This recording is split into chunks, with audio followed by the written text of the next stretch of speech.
Sabe aqueles exageros que pregador de vez em quando apronta na pregação e sai cada pérola? E eu me lembrei de algumas pérolas e quero compartilhar com você. Eu acho que vai ser um momento bem interessante. Algumas eu vou explicar, outras só comentar mesmo, que eu não tenho mais o que fazer. Vamos começar por uma. Escutei um pregador dizer há muitos anos, há mais de 20 anos ele disse isso, que o apóstolo Paulo era baixinho e narigudo. E ele disse isso num daqueles eventos, aqueles congressos de rua que contrata lá um carro de som, um trio elétrico e prega lá em cima. E o camarada solta uma dessas, que segundo historiadores, o apóstolo Paulo era baixinho e o nariz dele do tamanho desse microfone aqui que eu estou usando. Bom, gente, se você que está assistindo esse vídeo sabe da procedência disso, sabe da fonte, eu quero saber, me conta aí, da onde é que esse cara tirou que o apóstolo Paulo era baixinho e narigudo. Talvez porque ele era baixinho e narigudo, né? Então queria ter alguma relação ali com o apóstolo Paulo, ainda que por semelhança física, não sei. Mas tá aí, se souber da fonte, me conta que eu quero saber. Bom, teve outra bem legal, um camarada falou, e eu vi isso numa gravação dele na internet, dizendo que o apóstolo Pedro estava preso no corredor da morte em uma prisão de segurança máxima. Oh. Bom, gente, realmente Pedro esteve preso em uma prisão romana, mas olha para a narrativa de Atos. Esse conceito de segurança mínima, média e máxima nem existia no Império Romano. E de onde é que esse cara tirou que Pedro já estava condenado ao corredor da morte? Tá? Então eu vejo aqui só mais uma ênfase de pregador dessas que, na falta de conhecimento bíblico, para poder fazer uma boa exposição da Bíblia, começa a aumentar as coisas, a ponto de aumentar a prisão de Pedro. Lá naquele episódio que ele fala para o carcereiro, crê no Senhor Jesus e será salvo tu e a tua casa. Lá naquele episódio, ele vai dizer que Pedro estava em prisão de segurança máxima. Ou, né, mais uma vez, se você tem algum comentarista bíblico, algum argumento que consolida isso aqui, eu faço uma retratação. Mas prisão de segurança máxima para Pedro é um negócio assim, cinza, tá? Essa aí tá na internet, muita gente viu, não vou falar o nome aqui, mas um pastor das antigas aí disse que Jesus tinha casa de praia. Ele argumenta que Jesus era rico, tão rico, que tinha uma casa de praia. Olha só! Bom, gente, essa é a história de Jesus rico. Não sei de onde ele tirou, tá? E a questão de casa na praia, olha o jogo de palavras, tá? Se eu convivo com pescadores, não é de se estranhar que um pregador mora ali na praia.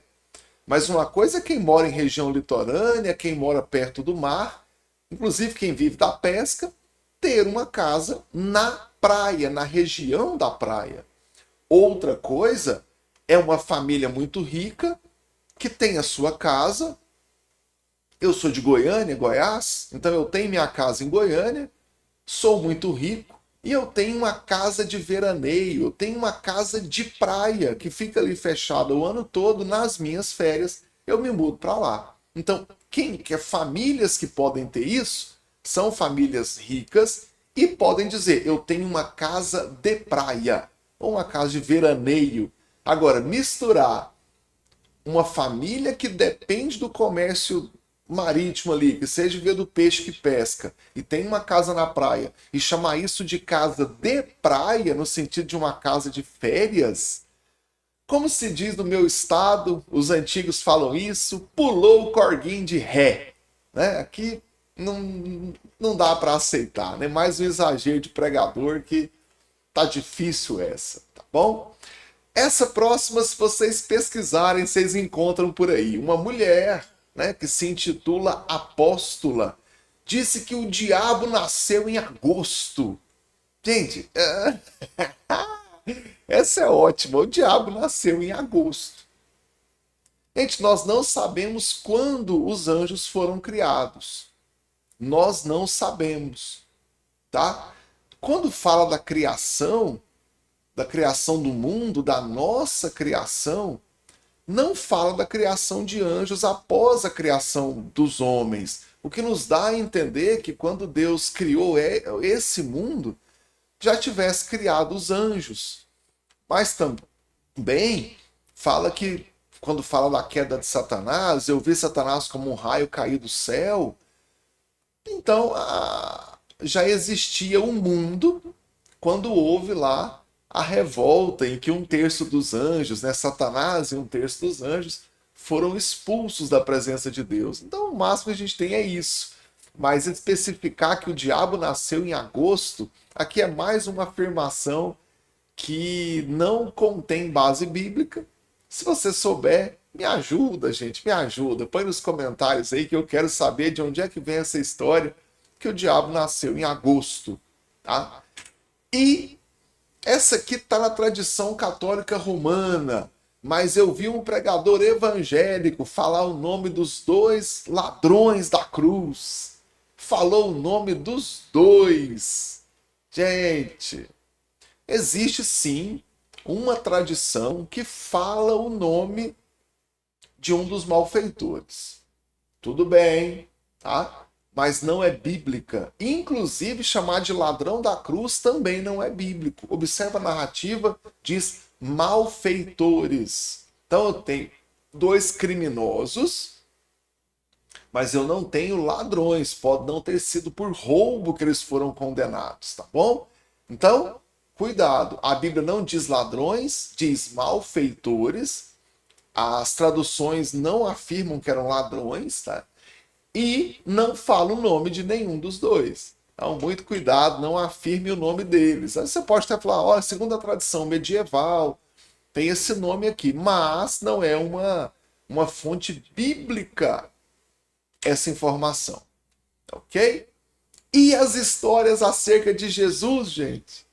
Quantas histórias eu já ouvi que Jesus ressuscitou o passarinho que morreu, que um menino queria bater em Jesus, ele foi lá, amaldiçoou o menino morreu. Aí o pai foi tirar satisfação com José e Maria, e Jesus matou o pai antes que chegasse lá para conversar com José, senão José ia dar uma surra nele.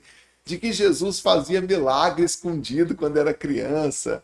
Olha, gente, o que nós temos acerca da infância de Jesus, basicamente, é aquele momento indo para Jerusalém, em que ele se perde no meio da multidão, né? E Maria e José vão atrás dele. Quando encontra, Jesus está no templo discutindo a lei ali com os mestres da lei.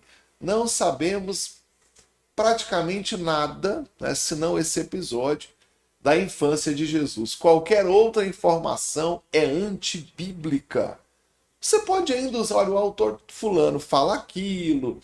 Tem o evangelho apócrifo. Pessoal, evangelho apócrifo são aqueles evangelhos que não estão na nossa Bíblia, porque não foram confirmadas a identidade do autor, a veracidade do livro. Você consegue achar esses livros aí pesquisando na Bíblia, tá? Apócrifo. Você encontra por aí, mas eu não posso usar isso como se fosse uma verdade bíblica, que essa não é. Bom? Muita gente já fez vídeos sobre isso. Você pensa que está na Bíblia, mas não tem. Até aqui no canal Café e Teologia tem 2 vídeos sobre isso, né? Parece que está na Bíblia, mas não está.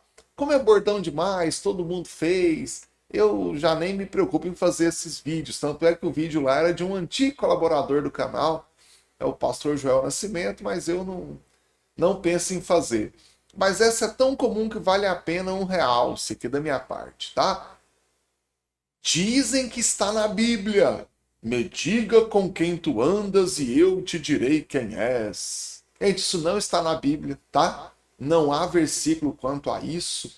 Tem um versículo que é Paulo citando, inclusive, um filósofo da época, mas que não era exatamente um versículo bíblico, que as más companhias pervertem os bons costumes. Então, realmente, isso está na Bíblia. As más companhias pervertem os bons costumes. Mas essa história de me conta com quem tu andas, que eu te direi quem és, é uma tradição brasileira, é um ditado popular, com uma sabedoria popular que merece o nosso respeito, mas na Bíblia não está. Então aprenda a colocar os pingos nos is e cuidado ao atribuir na Bíblia algo que não é bíblico, tá bom?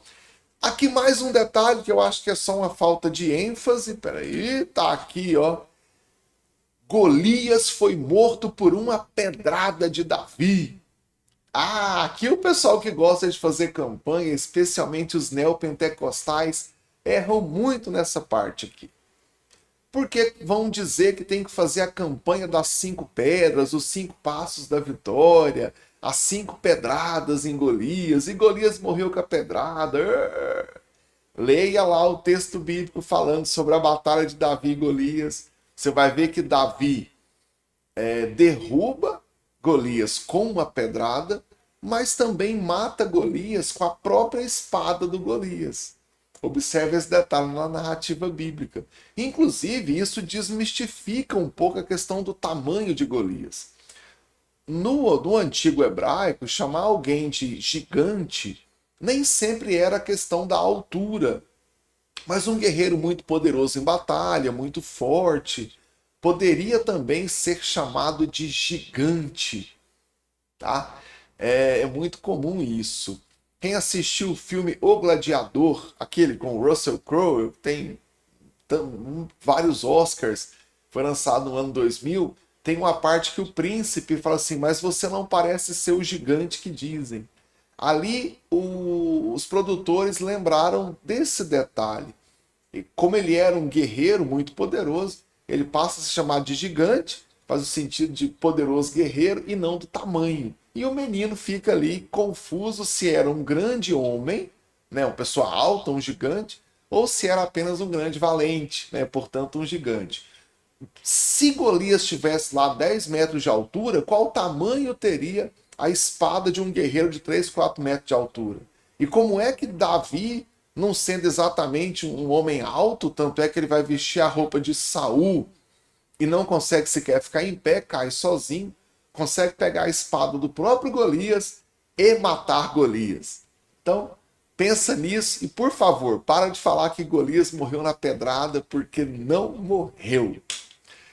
A última, e essa aqui é um ponto importante. Eu já fiz pelo menos 2 vídeos aqui no canal falando do apóstolo Paulo e de Jesus, de que eles recebiam sim dinheiro para pregar. Eles não eram pessoas que cobravam para pregar, tá? Isso não. Mas eles recebiam suporte financeiro. O apóstolo Paulo tem um capítulo inteiro da Bíblia defendendo a legitimidade de receber esse apoio financeiro. A ponto dele dizer, se nós damos para vocês bênçãos espirituais, o que há de errado em receber de vocês bênçãos materiais? Oh, mas o apóstolo Paulo construía tendas. Quantas vezes se repete na Bíblia? Olha o texto. Olha o texto. O apóstolo Paulo pretende receber a oferta dos irmãos para que ele continue a viagem. E ele fala, eu vou receber essa oferta para não ser pesado para vocês. A questão aqui era dupla. Se tira a oferta na presença dele, as pessoas poderiam acusar o apóstolo Paulo de ir lá só para ganhar dinheiro. E isso seria um problema para a obra, porque quando o próprio apóstolo Paulo pregasse, ou os irmãos de Corinto, daria a impressão de, não, eu não vou aceitar essa pregação, porque esse cara vem cá só para pegar dinheiro e vai embora. Então o apóstolo Paulo instrui para recolher o dinheiro antes dele chegar, para na presença dele não recolher dinheiro de ninguém, e para que ninguém o acusasse de ser ali um mercenário, ele trabalhou enquanto esteve lá. Mas não tem esse papinho de que a profissão dele era construir tenda, que ele passa todo o ministério dele construindo tenda e não recebia nenhum aporte financeiro dos irmãos. Não é assim. E Jesus a mesma coisa, tá? Tem gente que acha que Jesus multiplicava o pão todo dia. Não, ele recebia suporte financeiro. Nós temos até uma relação de mulheres que sustentavam Jesus. A tradução do Almeida usa essa palavra, sustentava. Outros usam honrava, outros mantinham, mas eu gosto da tradução sustentavam Jesus com os seus bens. Então, Sim, eles recebiam dinheiro para ajudar no ministério. Claro que eles não eram mercenários, não tinha taxa de pregação, como muito pregador vagabundo hoje impõe taxa para pregar, mas eles recebiam sim esse suporte financeiro. E outra questão, tem gente que fala que o apóstolo Paulo e que Jesus eram itinerantes. E eu tenho vídeos aí reclamando que eu não respeito pregador itinerante. Faz essa pesquisa aí no canal que você vai achar. Tem um vídeo com esse título.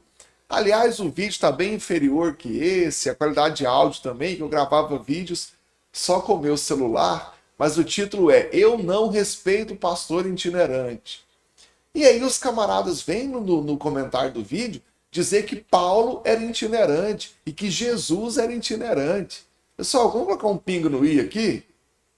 Quem é o itinerante que eu estou falando que eu não respeito? É o cara que não é membro de igreja nenhuma e que sai pregando na igreja dos outros para receber dinheiro. Eu conheço uma meia dúzia desses. Não quer saber trabalhar, muitas vezes passa apertado em casa financeiramente, os filhos sofrem por falta de condição financeira em casa e o cara passa o dia puxando o saco de pastor de congregação para ver se chama ele para pregar. E muitas vezes se humilha. Ô pastor, eu tenho que pagar minha luz aqui, me chama para pregar aí, só me dá a oferta de eu pagar minha luz. Esse cara, Jesus era esse cara, o apóstolo Paulo era esse cara, que ficava ali preocupado em pregar a igreja dos outros para ganhar oferta? Não. Outra questão, qual igreja dos outros que Jesus pregava, o pregador itinerante? Hein? Que Paulo pregava? Jesus ia pelo mundo, andava na região pregando o evangelho do reino de Deus. Mas também pregou na sinagoga, também pregou na rua, pregou na casa dos outros. O apóstolo Paulo a mesma coisa. O apóstolo Paulo fundou igrejas, estabeleceu lideranças. E você quer me dizer, você quer comparar o ministério do apóstolo Paulo, que evangelizou toda a região do Império Romano, com um pregadorzinho itinerante que passa o dia no sofá e depois quer pregar na igreja dos outros para ganhar dinheiro? Tá de brincadeira comigo, né? Então é uma questão de olhar para a realidade, tá? Você que está aí sentado no sofá, em grupinho de WhatsApp, puxando o saco de pastor para ver se ele te leva para pregar na sua igreja para ganhar a ofertinha do dia, porque você não quer trabalhar, preguiçoso, e você quer dizer que está seguindo o exemplo de Paulo? Cria vergonha nessa sua cara de pau, tá? Então, o ministério de Jesus, ao pregar o evangelho e dizer que o reino de Deus está chegando, depois morrer na cruz, passa muito longe do trabalho de pregador itinerante hoje. O ministério do apóstolo Paulo, pregando em regiões não evangelizadas, em território gentil, porque ele não prega onde tinha um apóstolo, ele prega fora de Jerusalém, em lugar onde ele é o primeiro a chegar a pregar o evangelho, tantas vezes perseguido, foi preso por pregar o evangelho. E aí você quer me dizer que o itinerante de hoje está seguindo o exemplo de Paulo? Tá de brincadeira com a minha cara, né? Mas então, a confusão é essa. Jesus não era itinerante, Paulo não era itinerante. Paulo era um missionário plantador de igreja. Jesus é o próprio Cristo. Não reduza Jesus a esse itinerante aí de porta de igreja, preguiçoso, que não quer trabalhar. Tá? É isso. O vídeo ficou grande, mas eu espero que você tenha aí fontes de informação para que eu aprenda com essa turma aí de onde é que vem essas afirmações. Não gostou do que eu falei? Põe nos comentários aí, quem sabe eu faço um vídeo me retratando ou até explicando mais sobre tudo isso.